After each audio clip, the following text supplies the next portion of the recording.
Lorsque l'âme sent qu'elle est placée dans le silence pour bien écouter, elle doit oublier même l'acte de cette attention pleine d'amour dont j'ai parlé hier, afin d'être libre pour ce que Dieu veut d'elle actuellement. Elle ne doit se servir de cette connaissance amoureuse que dans le cas où elle n'est pas placée dans la solitude, dans le repos intérieur, l'oubli de tout ou l'attente d'une communication spirituelle. Mais afin que l'on ait bien l'intelligence de cet état chaque fois qu'il se présente, on saura que l'âme jouit alors de quelque repos plein de paix et est absorbée intérieurement. Voilà pourquoi, quelle que soit l'époque de son voyage, où l'âme commence à entrer dans cet état simple et obscur de contemplation qui se manifeste lorsque la méditation lui est devenue impossible, elle ne doit pas s'efforcer de la faire, ni s'attacher à des saveurs ou jouissances spirituelles. Elle doit être sans appui créée, à son poste, l'esprit dégagé de tout. Elle doit surtout accomplir ce que faisait le prophète Habacuc pour se préparer à écouter le Seigneur. « Je me tiendrai debout, dit-il, et je serai sur mes gardes, je demeurerai ferme sur mes remparts, et je contemplerai ce qu'on me dira. » C'est comme s'il disait « J'élèverai ma pensée au-dessus de toutes les opérations et de toutes les connaissances qui peuvent atteindre mes sens, comme aussi au-dessus de tout ce qu'ils ont pu garder et retenir en eux-mêmes.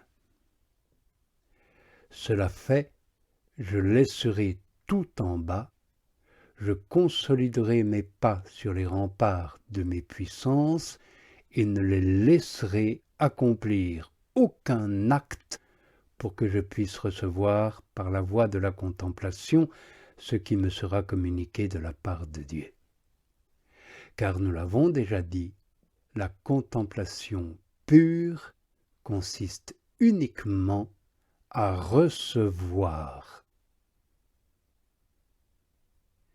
Il n'est pas possible que cette sagesse souveraine et ce langage de Dieu que l'on appelle la contemplation puissent être reçus si l'esprit n'est pas dans un silence profond et détaché de toutes les considérations comme aussi de toutes les connaissances discursives. C'est là ce que nous enseigne Isaïe quand il dit « À qui le Seigneur enseignera-t-il la science? À qui fera-t-il comprendre sa parole ?» Et il répond à ceux qui sont sevrés de lait, c'est-à-dire des goûts et des saveurs, et à ceux qui sont détachés des mamelles, c'est-à-dire des connaissances et des perceptions particulières.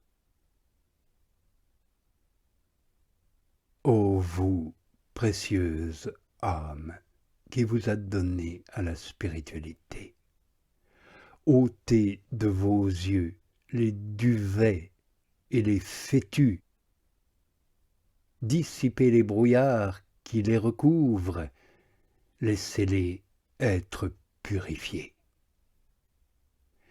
Le soleil brillera alors pour vous, et vous verrez clair. Établissez votre âme dans la paix. Rendez-lui sa liberté. Délivrez-la du joug et de la servitude d'Égypte, qui lui impose la faiblesse de ses actes et son peu de capacité. Car avec de telles occupations, elle ne fait guère plus qu'amasser de la paille pour faire cuire des briques. Voilà pourquoi, vous qui êtes guide spirituel, veillez à conduire ces âmes à la terre promise où coule le lait et le miel. Sachez que c'est pour amener cette âme à jouir de cette liberté et de ce saint repos de ses enfants que Dieu l'appelle au désert, où elle doit se rendre vêtue d'habits de fête et parée de joyaux d'or et d'argent, après avoir quitté l'Égypte et s'être emparée de ses richesses, c'est-à-dire après avoir quitté sa partie sensible. De plus, elle a même noyé les géants, ses ennemis, dans la mer de contemplation. Car l'Égyptien, c'est-à-dire allégoriquement les sens, ne trouvant plus pied ni point d'appui, se trouve noyé, et laisse donc s'en aller en liberté le Fils de Dieu, c'est-à-dire l'Esprit. Celui-ci est sorti des limites et de la servitude où le tenaient les opérations de ses sens, son peu d'intelligence, sa manière si basse d'apprécier, d'aimer ou de goûter Dieu. C'est alors que Dieu lui donne la manne délicieuse, dont la suavité surpasse toutes les saveurs et tous les goûts que vous voulez, ô guide spirituel, lui faire acquérir par son travail. Néanmoins, comme cet aliment est si délicat qu'il se fond dans la bouche, l'âme ne la savoure pas, si elle y mêle un autre goût ou un autre aliment. Quand l'âme approche de cet état, veillez à la détacher de tous ses attraits pour les consolations, les suavités, les goûts et les méditations spirituelles. Ne la troublez point par des soucis ou des sollicitudes concernant les réalités d'en haut, et moins encore celles d'en bas. Établissez-la dans tout le détachement et toute la solitude possible. Et plus elle y pénétrera, et plus elle arrivera promptement à cette paisible tranquillité dont nous parlons, plus aussi elle recevra avec abondance l'esprit de la divine sagesse qui est plein d'amour, tranquille, solitaire, pacifique, suave, enivrant.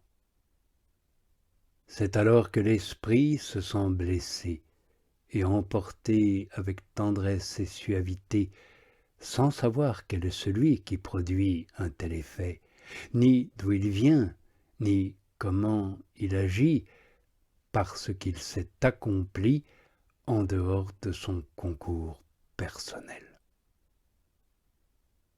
Le peu que Dieu opère dans l'âme quand elle se trouve dans ce saint repos et dans cette solitude est un bien dont le prix est inestimable.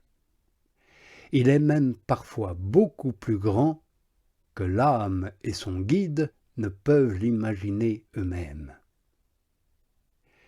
Si, pour l'heure, elle ne voit pas quelle est l'importance d'une pareille faveur, il arrivera un temps où cette importance ne manquera pas de se manifester.